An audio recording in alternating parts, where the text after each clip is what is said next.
Okay, so for this deep dive, you guys have really sent us some fascinating stuff. Yeah, exploring Brazil's place in the world, especially with this book, Brazil, Heart of the World, Homeland of the Gospel, and all the discussions around it. It really is a fascinating topic, and I think you've hit on a central puzzle here. I mean, how do we look at some of the very real difficulties and challenges that exist in Brazil and square that with this idea of it being a place of such huge spiritual significance?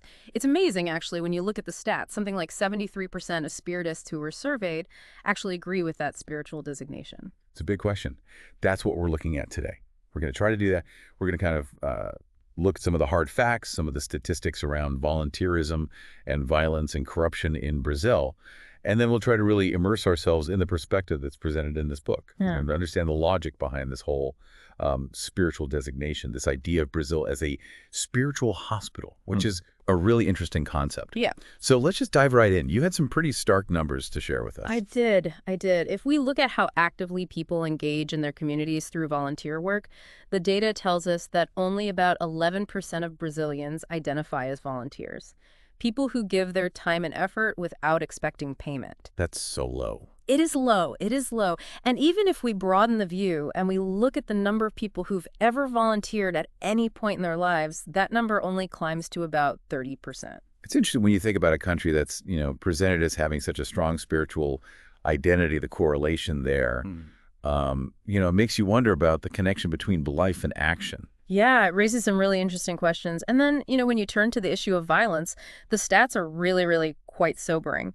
Brazil, unfortunately, has the highest absolute number of homicides globally, a staggering 58,800 per year, Wow. which translates to roughly 160 lives lost every single day. Those are huge numbers. That's a difficult picture. It is, and it's not just homicide, of course. The Pan American Health Organization estimates that there are about 1 million cases of violence that occur in Brazil annually, although they admit it's really difficult to get hard data in a nation as large and as complex as Brazil. We also see a really high incidence of vehicle theft. Almost 500,000 cars are stolen each year in Brazil, almost, one a minute. It paints a picture of, significant social unrest and lack of security for people. And then, of course, you can't ignore the issue of corruption.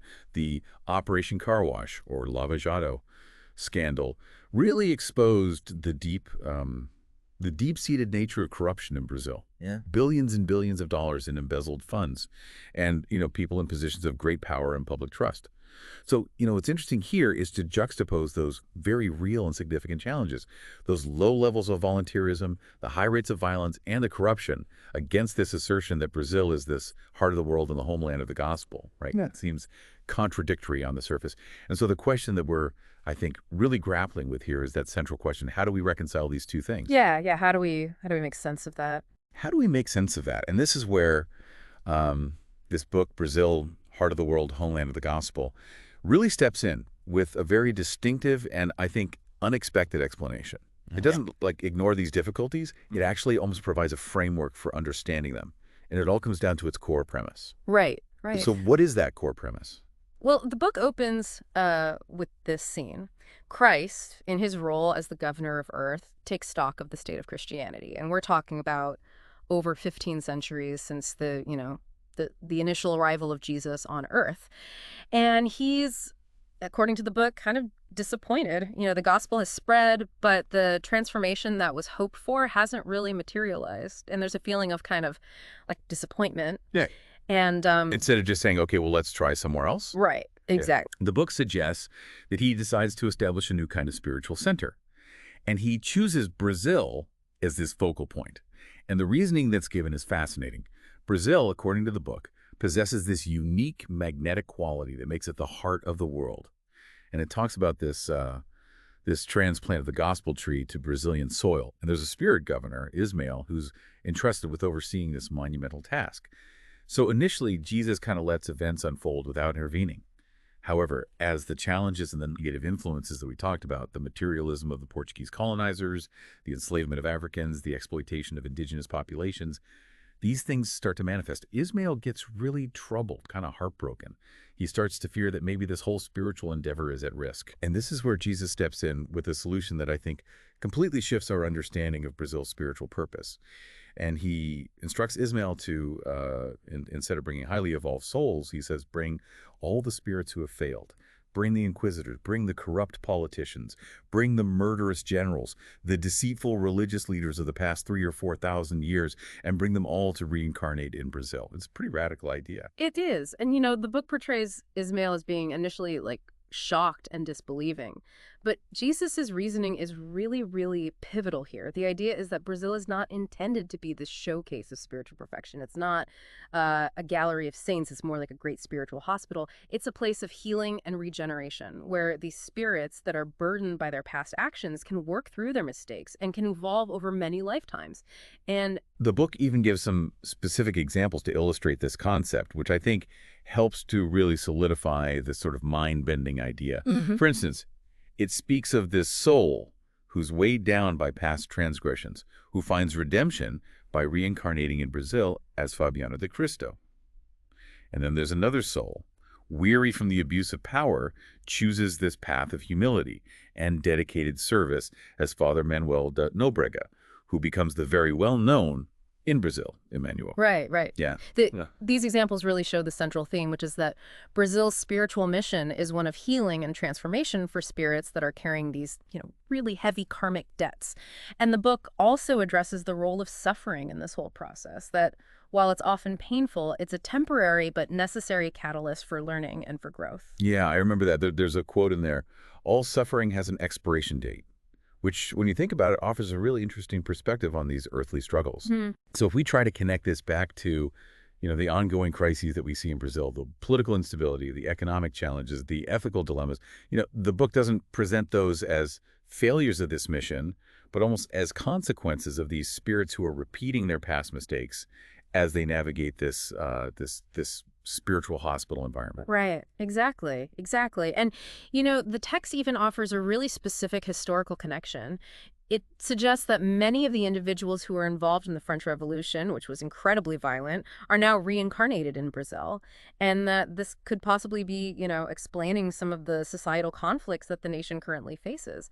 The important point, I think, is that Jesus reassures Ismail that this spiritual mission, this profound work of spiritual regeneration is paramount, that it even takes precedence over, the immediate political and economic development. It's a really different way to look at it is a nation's struggle. It really is. But it also leads to, I think, a counter argument.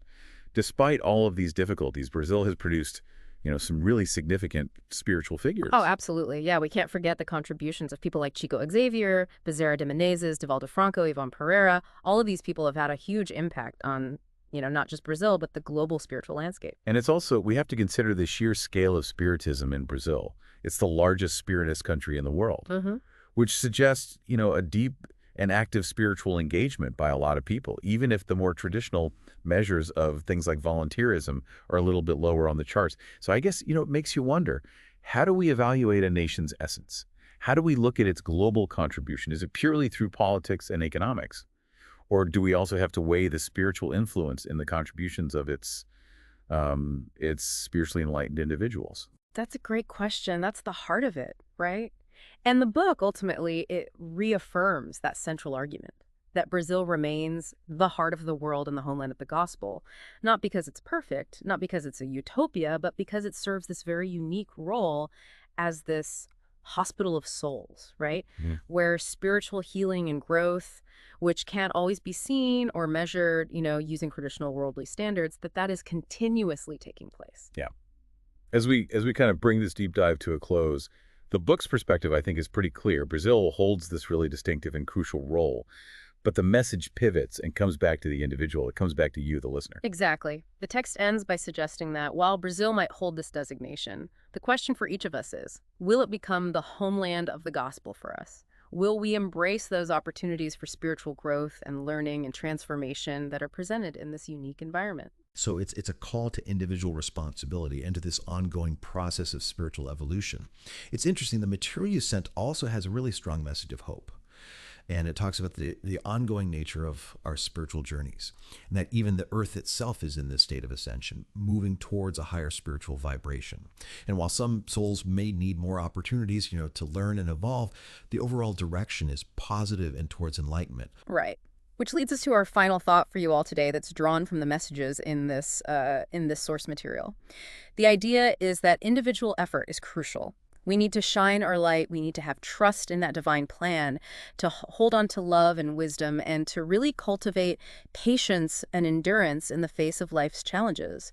These individual acts of striving for spiritual growth and embodying those positive qualities, they're presented as essential contributions to a new generation and to creating a better, more harmonious future for everyone.